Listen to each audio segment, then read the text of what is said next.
Christine Holgate never resigned. The member... Now, don't tell lies. Some scorched land, wide and free. Are we just going to continue with them screwing the farmers down through the floor? But I ain't spending any time on it. Don't keep interrupting me. You hear me? Don't keep interrupting me. I have a right.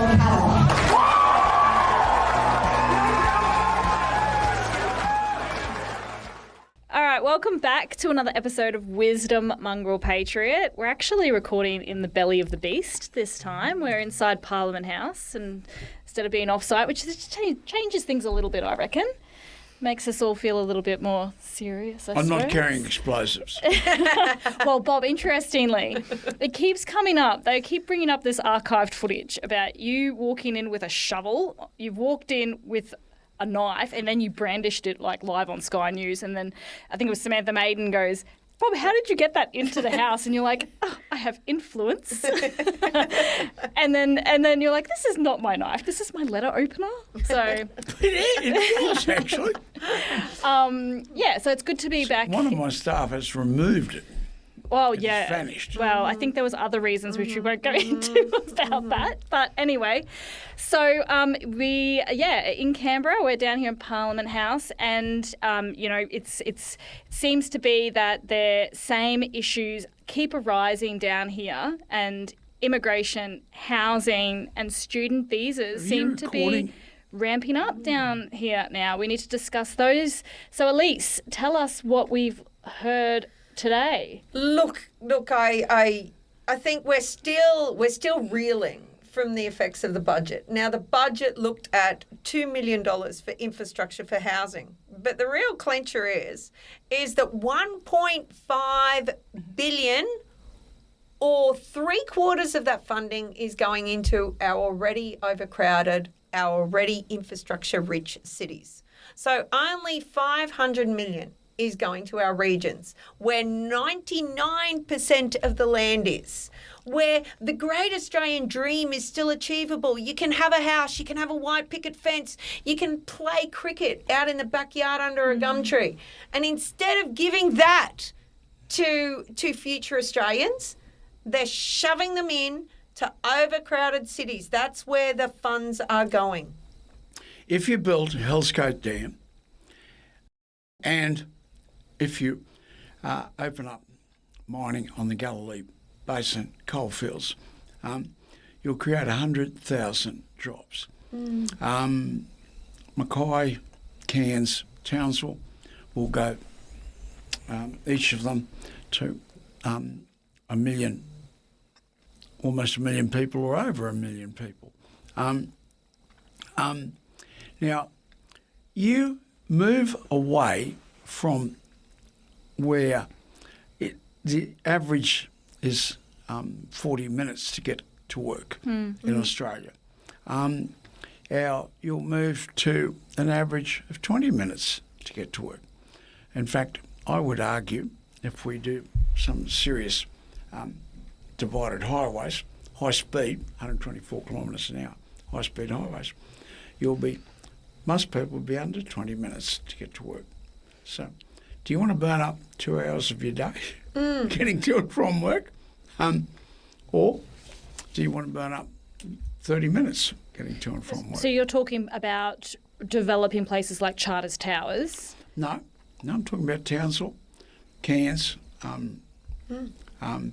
Mackay. So still semi-metro? Yeah, but we can provide land extremely cheaply. Take Townsville, for example. There's really nothing west of Townsville. There's no housing development anywhere. So there you go. West of Townsville, 30 kilometres. North of Townsville, they've got state forest. I mean, I flew an aeroplane from Tully, a charter across to the Northern Territory border almost, Burketown, Dormitchy, and there were trees underneath the aeroplane. I never saw the land anywhere underneath that aeroplane. It was all trees. And what, you got a state forest when you got like 2,000 kilometres, 1,500 kilometres of trees, you know, and you need a state forest. What the hell do you need a state forest for? Well, you can open that up to 1 quarter hectare allotments and insist upon them putting some trees in if you want to be obsessed with trees. I don't think you should tell people what they can and can't do on their own land. So, Elise, what was sorry to cut you off, Bob. I was just bringing it back. What was in the budget relating to the housing that would benefit what Bob's talking about as in developing? So there's been $200 billion allocated towards housing infrastructure. So your water, your roads, your sewerage for new housing developments. But what I find is very curious is that I can't see any statistics of how much of that money is going to be wasted on bureaucratic approval processes. Now, they use catchphrases like, well, we're going to streamline the planning process. I can't see that happening. Not when we have such an increase in bureaucracy. In the last 4 years of Labor, the federal public workforce, which isn't a lot of frontline, it isn't the doctors, the nurses, the teachers, the police, the emergency services workers. This is just the federal public service. That has increased by 41,000 people. Now, to put that in perspective, huge number, but to put that number in perspective, the federal public service has only got 213,000. So that is a 25% increase in 4 years. Now, that wage bill is $44 billion. I don't know how you can streamline legislation, how you can streamline regulation when you are creating a bigger and bigger and bigger public service. So then, Bob, when you talk about this often, when you were buying a house in Charters Towers, there was a very simple process for how to build and buy. In the where you're under the Mining Act. Yeah. What you year? Just went in to see the clerk of the Mining Wardens Court. Was this in like the 70s? When was this? 80s? Well, it was from 1900 through to 1990 in Queensland.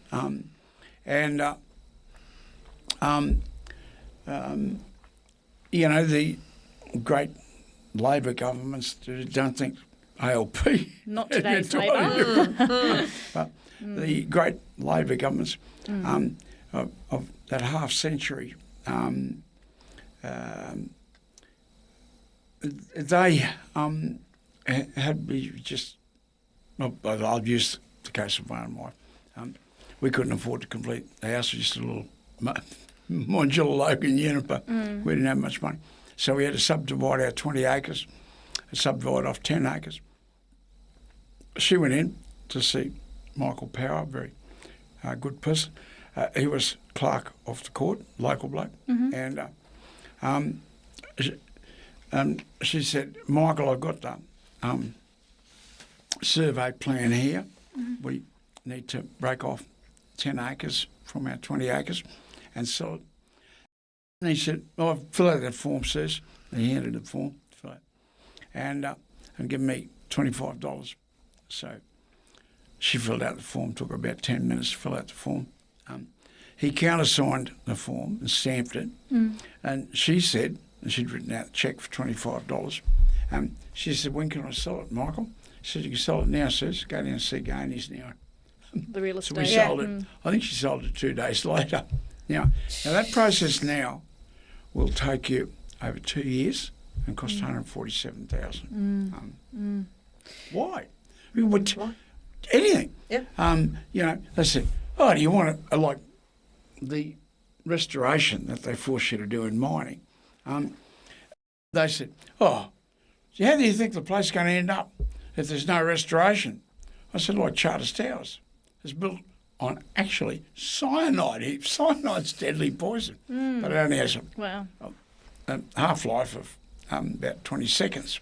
So it rapidly oxidises and it's harmless. All Souls School, they dug a tunnel in and had a meeting place in the middle of the cyanide heap. This is when you were at school. They wouldn't be doing that today. But that's what you have when you have no rules. And there are 15,000 people living there. Why do they live there? There's no industry there. Because they want to live there. They like living there. And most of them now, FIFO miners, drive towns and fly somewhere or other. But they like to live there. So you say, oh, how would you end up? Well, you end up with a town like Charters Towers, where everyone wants to live. Yeah, whereas... Despite a quarter of the CBD area being taken up with cyanide heaps. Yeah, but if Elise or I wanted, or yourself wanted to subdivide these days, you've got Buckley's chance of walking in and getting a rubber stamp, well, I'm on a piece of paper. It's over 2 years, and on average costs $147,000. Because you got to get all the assessments you were saying, like town planning, environmental, local, state, community, and it interest and it isn't just even engagement. the money that you're spending on the consultants for the assessment. It's the bureaucrats. It's the time that's being spent. Like, government is giving with one hand and taking with the other. I'd probably argue that out of that $2 billion that they're spending on all of this housing infrastructure, I'd probably say 3/4 of that is going back to pay the public servants that are reviewing all of the assessments that are being undertaken. That are creating difficulties for you. Yeah. Yeah, it's insane. It's insane. We need less regulation. But to have less regulation, we need fewer public servants. We need to stop the middle management of the public service and introduce a very strict policy of non-replacement of non-frontline personnel. I can see no other way forward. Everybody that I know is that is in business, that is in farming, that is in housing, that is in development, are all crying out about the regulatory burden that is there. Let me be very specific. I gave you the example of Charters Towers. The first Australian people, their life expectancy on the figures that I've got has fallen from 54 to 49. Now, these are people living in community areas. They're not first Australians in Australia. They're ones living in 100% first Australian community areas. They're the old mission stations. And God bless the missionaries, because they kept about 3 million acres in Queensland for the first Australians. They would have been annihilated in North Queensland, first Australians. And not only have they not been annihilated, but they've got all this land. But this is the crux of it. They're not allowed to use it. It belongs to some mythical creature called a tribe. Well, there hasn't been a tribe in Queensland in 120 years. We're now absolutely ridiculous. I mean, 6 generations back to get a tribe. But some moron, public servants know all out of 2 university degrees, and Sydney or Canberra or Brisbane imposes this upon them. When we provided pastoral leases and certain other actions, given the blackfellow locals the access to the wild cattle, within 2 years they'd mustered 6,000 head of cattle. Now, an ox these days is worth about $4,000, by the time it's processed out and everything. So there are 4,000 head of cattle being turned off each year for a value, in terms of today's money, of $4,000. That's the wealth that was created by simply giving them land ownership. Well, Doomadgee used to run off the meat industry. They had a meat works and a butcher shop, I heard. No, that was all run by the government. Was it? The state government had, but there's only for meat for Doomadgee. You'd be flat out doing a beast every 3 weeks. So it was pretty small beer. But take the point that they were doing that, but it was under white management. But if now, I came in and I said, what do you want? went to a number of community areas and what do you want to happen? What did change wanted? And listening to them, talking to the committee, who were really high-powered superstars on the committee. Vivas leaps to mind. Mick sent all his rugby league money home and bought arguably 3 farms around their farm at Surfers Paradise, Tobacco Surfers Paradise. So his richest courses. But he was smart. But Dougie Jennings, his old man gave him $1 million, said go away. So he went up to become a cattleman up in the Gulf country, came back with $28 million in his pocket. These are smart blokes. But I said, well, look, as far as I'm concerned, give them self-management. Just let them be a state within a state. Let them have their own government. They want to pass laws saying people walk backwards down the main street, then you've got to walk back down the main street. It's their decision. So anyway, that's my position. The committee voted unanimously to give them complete power. Now, you know, with the land question, when they were given pastoral leases, behind my back, they weren't proper pastoral leases. They were 20-year leases and 5, arguably 6 years had already run. So the banks wouldn't loan them any money. You know, they weren't a proper pastoral lease. That was behind my back. I didn't find out till after the government had fallen what had happened. But when, you know, they were given a profit incentive, we had 363 head of cattle on the books at Pumparao. I said, right up, $60 for every ox you bring in, and then you keep one, we keep the other, and you can buy that other off us for $60. And yeah, that's good. We'll come into that. Well, we went from 363 head when we had a profit motive and an ownership motive up to 6,000 head in 2 years. But Bob, that's what could happen in all of that 20% of Australia, which is locked up. Yeah. And the poor people that live there are not allowed to own land. I think the point, though, that I'm hearing through this is that, you know, this is back in a government that actually kind of listened and did things that were productive.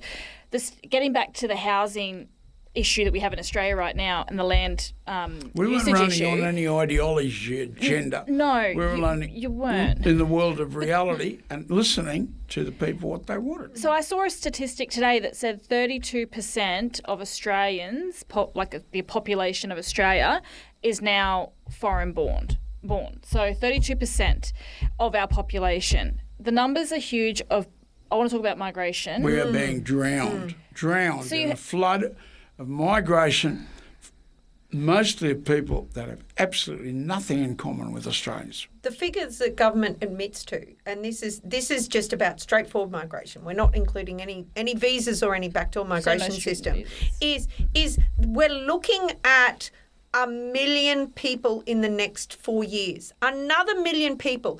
And it's quite clear to me from their housing policy and their city-centric approach that they are creating policies. The government is creating policies directly towards those migrants. They're not creating policies for Australians.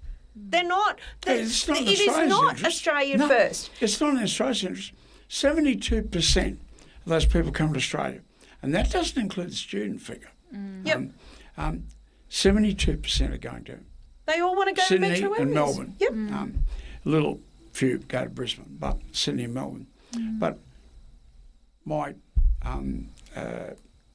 private secretary and myself walked down Main Street in Melbourne to a meeting, and we walked about 1 kilometre, and it was 7 o'clock at night on Friday night. And I said, how many did you count? Because I reckon she'd have been counting. She said, I counted 38. How many did you count? I said, 28. They were people that were speaking English. So, Or 2,000 were not speaking English. Yep. In the main street of Melbourne, 7 o'clock on Saturday. So our taxpayer dollars, our hard-earned taxpayer dollars, are being allocated towards facilitating migration. housing into areas where migrants. there's no accommodation and no jobs. You know, we're not. They're not looking at the Cairns, the Townsvilles, the Julia Creeks, the Concurries, the Pomparels, the Doomadgees. They're looking at Sydney and Melbourne. That's where they're constant. They are.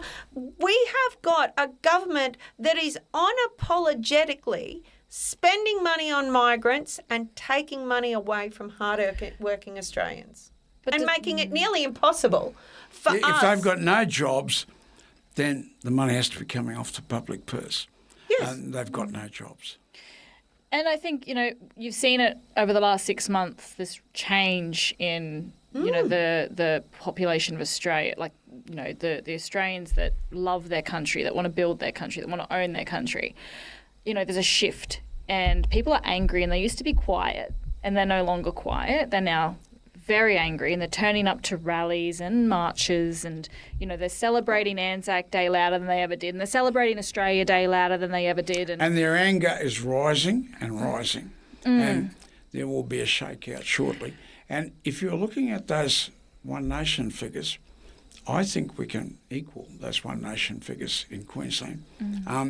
You are looking at a complete political earthquake coming down the road, and neither party has any remote understanding of it.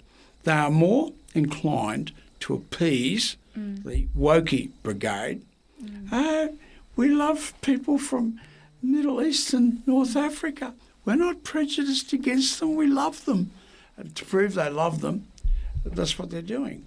Yep. To prove we love peace, that silly fellow went to and gave Czechoslovakia away because policy of appeasement.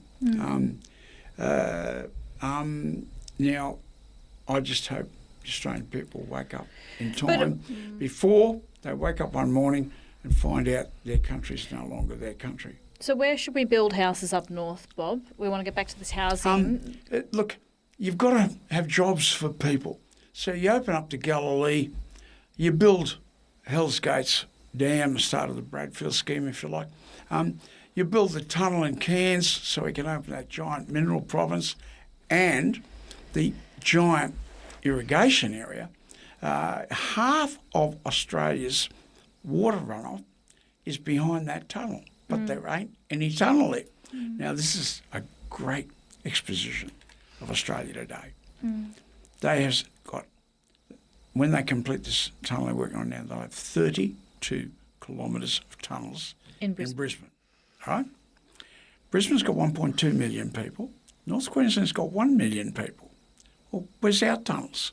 Yeah, there's none. De Tocqueville, the great father of democracy, these books, and American Constitution was written off de Tocqueville, and French Constitution, and every other bloody constitution. Right?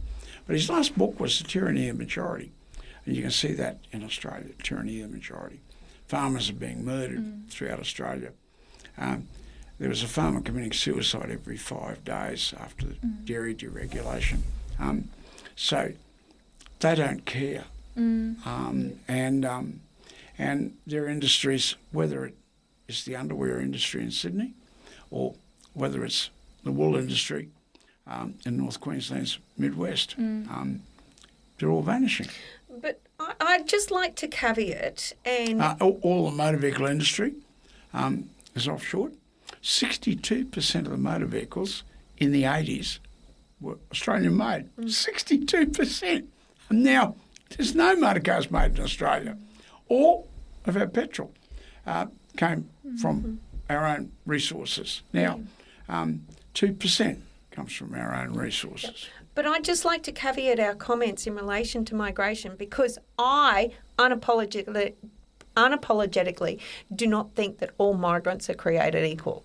There are migrants that go into the cities, that live in their little enclaves, that continue their own public purse. And have no want to integrate. And I'm not talking about assimilate. I'm just talking about integrate with the Australian population. And then we have some of the migrants that are in the regional, I'd say the vast majority of the migrants that are in the regional areas that are the most patriotic Australians that I have ever met in my entire life. They are the workers. We all come from the sea heartland. They in see North the Queensland. opportunity. They're seizing the opportunity. Australia is the land of opportunity for many migrants that are willing to grab those opportunities and take those opportunities. So I would suggest if government wants to do something about this, then migration needs to concentrate solely on regional migration, and every government policy is steering migrants towards the city instead of steering them to the regions where they can take advantage of the opportunities that Australia has to offer. The figures are 72% of migrants coming to Australia go to Sydney and Melbourne. A few to Brisbane, but Sydney and Melbourne, 72%. That tells the story. But I just want to say, till the day I die, 4 million times, no migration without assimilation. Now, what's that mean? Do they have rule of law? Most migrants coming in, no. Do they have democracy? Most migrants coming in, no. Do they have industrial awards? Most migrants coming in, no. Do they have Christianity? Most migrants coming in, no. So I mean, so what the hell are you bringing them into this country for? The chances of integrating in the near future are negligible. In the long term, I doubt whether you're going to get much integration, particularly if you bring them in, and I make no apologies for saying this, from the Middle East and North Africa. I want to make a point. I'm not condemning that religion because we have a lot to do with Indonesia, and I find them excellent people, well-mannered, deferring, nice people. Do you good turn before you do bad turn. And they are 12% Christian too, I suppose, Indonesia. But their current ambassador is Christian, and the deputy ambassador is Christian. Could you imagine Libya or Qatar having a Christian ambassador? That's the difference between good people and bad people, Middle East and North Africa. And people said, yeah, my family come from that area. Look, mate, you make a rule. Does it apply to every single person? No, it can't. By definition, it can't. So, there will be some innocent people who will not get the benefit, will get a negative benefit out of the proposal. But the main thing is to have children. I mean, the main thing is to have children. I mean, we are a dying race. When 20 people die, Bob Burrell, the famous professor at Melbourne University, he said the population of Australia in 100 years' time, of the people that are here now, will not be 24 million, it'll be 7 million. Yeah, but we're still talking about numbers and people coming in, like getting back to the housing issue, and I want to, try and wrap it on this. No. You can have as many people born here or brought here as you want, but if there's no houses to put them in, then life's going to change really quickly and for the worse. And this is why I want to just recap with you. The pathway that you can see is remove some of that onerous regulation on house building, provide the ability and means for people to subdivide. Subdivisions, not house building quite so much as subdivisions. Well, I think a combination of Keep going. both. And provide incentives for people to move from the metropolitan regions into places like Charters Towers. Townsville, Mackay, Cairns, Innisfail, Mareeba. So you're saying if we could put some energy into that policy or into that approach, you would see immediate change in terms of the housing demand and supply? How would you, with your experience and your wisdom, if they were to change that policy tomorrow to incorporate those three things, how would life change for Australia generally in terms of housing? You've got to back this up with a very powerful advertising campaign. These people think, oh, I'm going to Innisfail. It's the end of the earth. Probably won't have running water there. So you've got to back it up and point out that, hey, this is the most beautiful place on earth. That's not my opinion. Mission Beach was voted twice one of the 4 most beautiful places on earth. So it's not my opinion.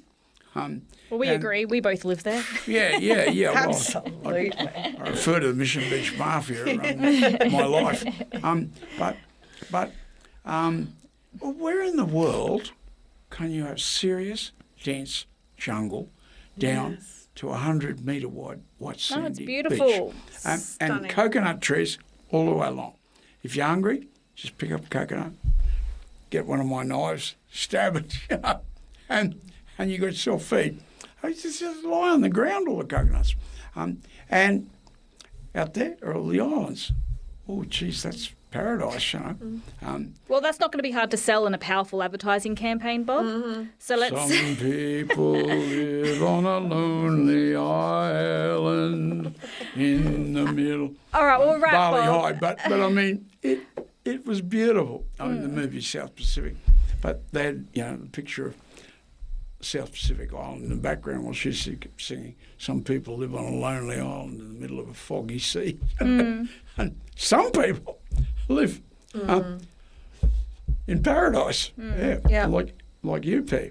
So what about removing the regulation on house building and opening up the pathway for subdivisions? Is there something we can be doing as your staff in this place, Parliament, where we're sitting, to try and create that change, or at least some of that momentum to change?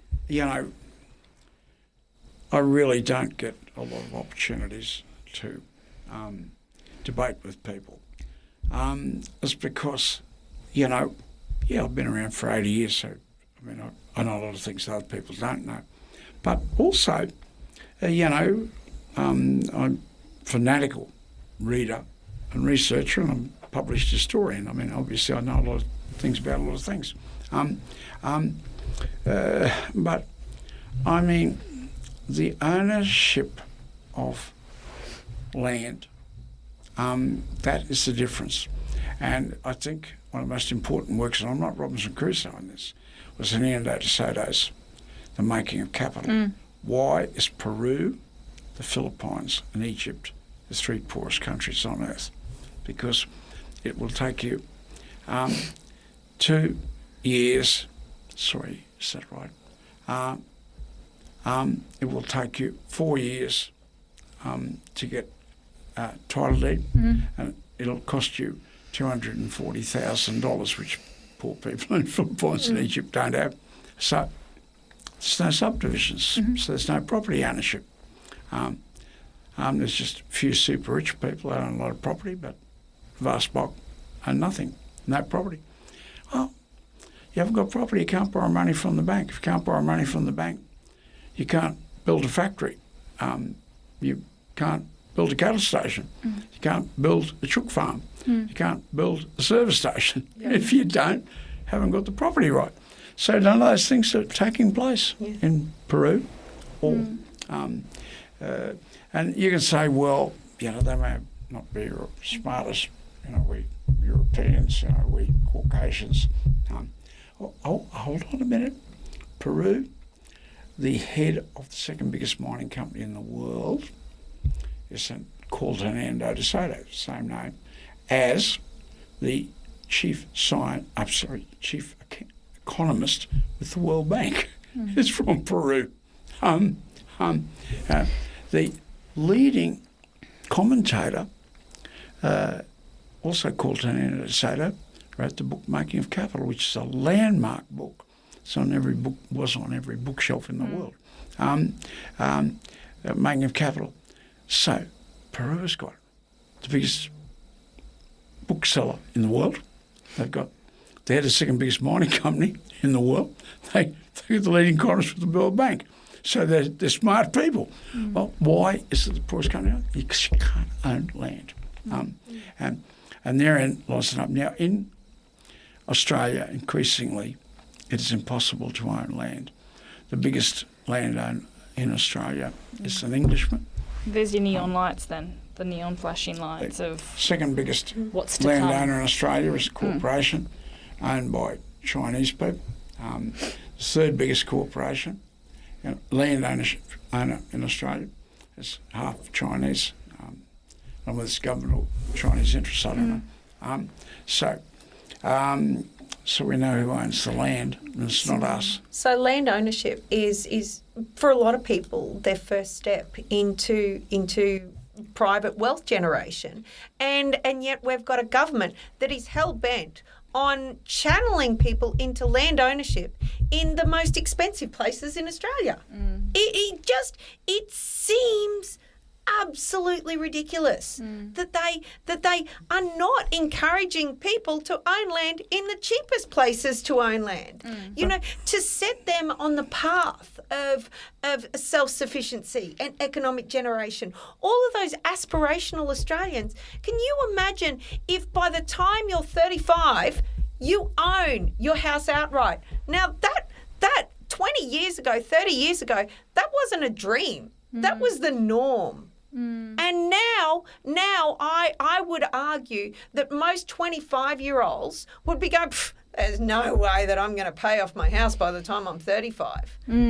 Because they're all funneled in to our major cities where the cost of properties, the average cost is well over $1 million. Well, then people are on their hamster wheel for the rest of their life. Absolutely. And we're trying to create a happy, fun, free society. Well, selling the hamster wheel is the dream now. And yet we're basically screwing everybody down to the ground. Well, look, Bob, we'll wrap it. I think if there's anything else to add, Elise, we might wrap it. But depressing. it is a bit depressing. Although there is a spark of hope here. If we're looking for a powerful advertising campaign to sell the North, I'm thinking Bob on a boat, with his wetsuit, fishing and diving the Great Barrier Reef, swinging over the treetops, going bungee jumping, going down the Whitewater Rapids. What do you reckon, Bob? You up for it? You pair are going to launch the biggest tourist advertising campaign in Australian history, and it will highlight you depict paradise wherever paradise is depicted. It is a waterfall, crystal clear pool, and beautiful women without a lot of clothing on, but I don't look at that part. And jungle all around. That is paradise. That's how it's always depicted. Always been depicted. Yes, it is. Now, I mean, the three of us know that's seen on every street corner, and the greater Mission Beach coast, as I call it, between north of Townsville and south of Cairns. Well, we should encourage everyone to come visit if Mission scuba Beach diving on the is your Paradise thing, and I've loved my scuba diving in my younger days. Yeah. If scuba diving is your thing, you got the greatest reef in the world out there. All right, we do too. Thanks, Elise. On that note. On that note, thanks, Elise.